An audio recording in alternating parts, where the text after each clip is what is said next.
parang nauuso na ata itong lindol kasi after dyan sa General Santos City or sa Sarangani, meron doon sa Japan, meron pa doon sa Venezuela, twin earthquake. Pero kamusta po yung ating mga kababayang taga Jensan po, Congresswoman, matapos nga po itong malakas na pagyanig na alam ko 3 years ago, meron din ganitong sinapit, Congresswoman.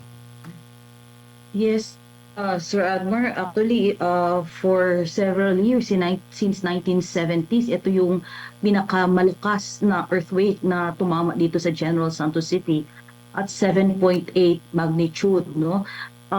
Medyo matindi yung effect, no, yung devastation.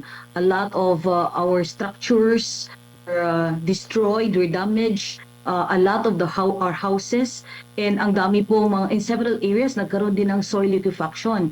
Marami din ang napinsala at may mga namatay din, and even after now, no, even until now, we are still reeling from the aftermath of the 7.8 magnitude earthquake here in General Santos City. Opo, yung senaryo po sa kasalukuyan, ma'am, kumbaga yung komersyo natin, yung pamumuhay ng ating mga kababayan, kamusta na po? Balik na po ba sa normal?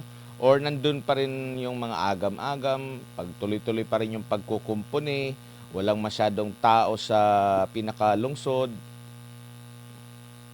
Actually, Sir Admar, until now, ramdam pa rin talaga ang epekto. Hindi naman ito overnight, no, na maaayos. It will take some time na para makapag-bounce back kami dito sa General Santos City. Ang daming mga nawala ng trabaho, ang daming mga establishments na talagang sira yung mga infrastructure, no. So, may mga malls tayo na nasira, even our government buildings, no. Ang ating City Hall ay sira, hindi mapasukan. Ganon din ang sangguniang panglungsod.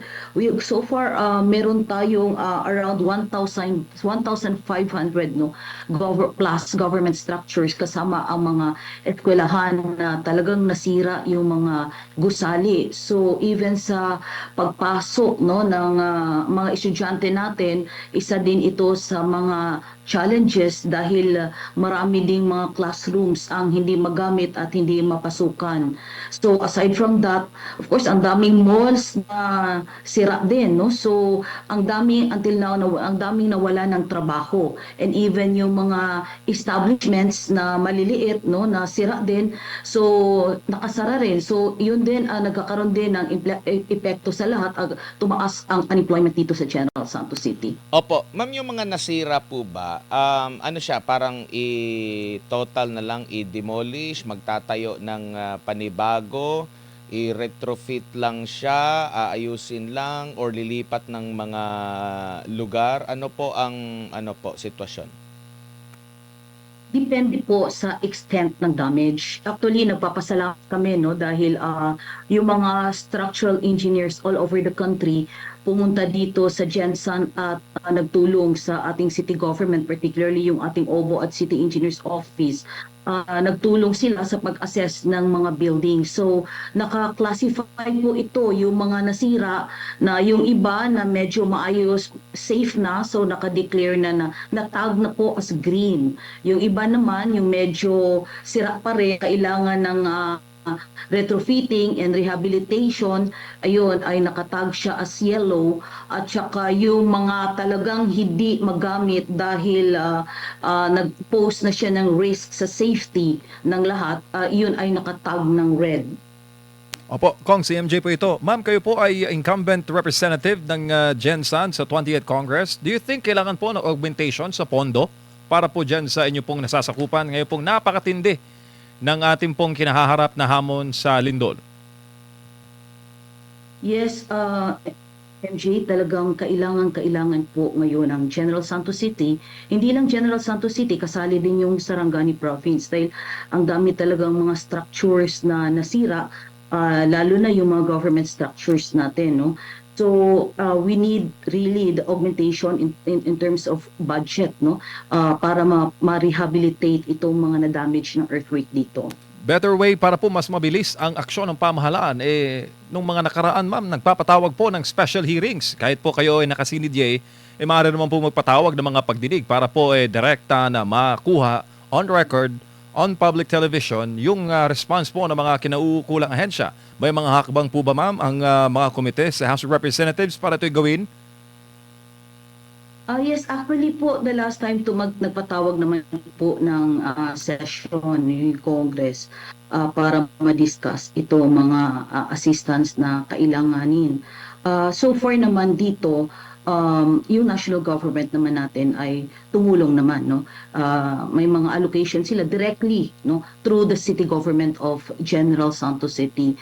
So yung mga agencies, DSWD, DPWH, DOLE as well as DOH and other agencies, no, nag-respond din naman at nag-allocate naman ng mga funds para sa kailanganin dito sa city.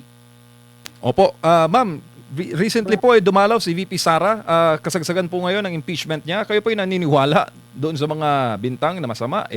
Ang VP dumalaw po sa inyo at dinalaw po yung mga naapektuhan ng lindol sa mga ospital. Yes, of course, pumunta dito. Nagpapasalamat tayo kay Vice President Sara Duterte. Talagang personal siya na nagkiramay, nagpunta doon sa mga nabiktima at namatay, no, dahil sa lindol. At nagpadala din siya ng tulong. In fact, siya yung isa sa mga una talagang nagpadala ng tulong. The night, no, after the earthquake, nandito na yung kanyang kitchen, yung tawag nito hot kitchen na tinatawag, no, doon sa mga search and rescue area. Ito yung yung office ni Vice President Sara Duterte yung nag-deploy talaga ng hot kitchen doon para to cater the needs, no, particularly yung pagkain ng mga rescuers natin. And it stayed there for days, no. After that, may mga goods din po na pinadala dito yung office of the Vice President. And personal din na pumunta at nagdalaw, nag-ikot dito si Vice President Sara Duterte. Opo, how is it, ma'am, na syempre ang nakaka-relate morely sa mga taga-atin, taga-diha sa Mindanao, pares po nating Mindanaoan, ma'am. Yes. Yun nga ay talagang nagpapasalamat kami because siya yung isa sa mga una talagang nagpunta agad dito, no. Na actually very discreet, diretso na, wala naman masyadong fanfare, wala na, diretsong tumulong, pumunta sa bahay, pumunta sa nung mga personal na nagpaabot ng kanyang assistance, no, sa mga napinsala. And we truly appreciate that, no, ang ginawa ni Vice President dito sa General Santos City. Opo, ma'am, bilang halal na kinatawan po ng mga residente ng Gensan, isingit ko na lang po itong tanong dahil uso ngayon yung usapin sa impeachment. Sa inyo pag-iikot po, ma'am, sa inyong lugar, anong feedback ng mga taga-Gensan sa impeachment case laban kay VP Sara? Actually, ako, when I voted, actually, MJ sa impeachment, no, yung articles of impeachment sa House, I voted no because I listened to the voices of my constituents here in General Santos City. Before several consultation meetings dito, and majority, no, sa aking observation, around 90+%, no, I should say 95% sa aking natanong, no, at naikot na konsulta ng mga sektor ay talagang ayaw na ma-impeach ang ating minamahal na Vice President. How is it like, ma'am, for a representative like you na ipaabot po ang sentimiento, tunay na sentimiento ng inyo pong kinakatawan doon po sa Kongreso? Medyo challenging, no. Masasabi natin na may mga pressures din. But ako naman, tinatayuan natin kung ano sa tingin natin ang tama at nararapat. Opo. At syempre, ma'am, ang ating pong mga kababayan nagtatanong rin po kung paano raw makapagpaabot ng tulong, lalo na po yung mga nasa abroad sa mga biktima po ng lindol. Paano po kayo ma-reach, ma'am? Meron naman tayo, ang city government, merong nakapost no, sa website kung saan pwedeng magpadala ng tulong. Yung iba naman, directly pumupunta sa office kasi araw-araw may mga ano tayo, may mga operations. So in kind, no, pwede nating may mga nagpapahatid ng tulong through the office. So directly na iniikot natin sa mga barangay. No, this is upon the request ng down to the purok level kasi talaga isa din kasi itong ang ginagawa natin araw-araw nag-iikot tayo kasi aside sa nagpapadala tayo ng tulong MJ and Ed, gusto din natin makita yung actual situation sa ground para aside from the temporary solutions ngayon na panandalian, of course itong mga assistance, financial assistance, mga grocery packs na ibibigay, tinitingnan natin kung ano ang pwedeng long-term at saka sustainable solution dito.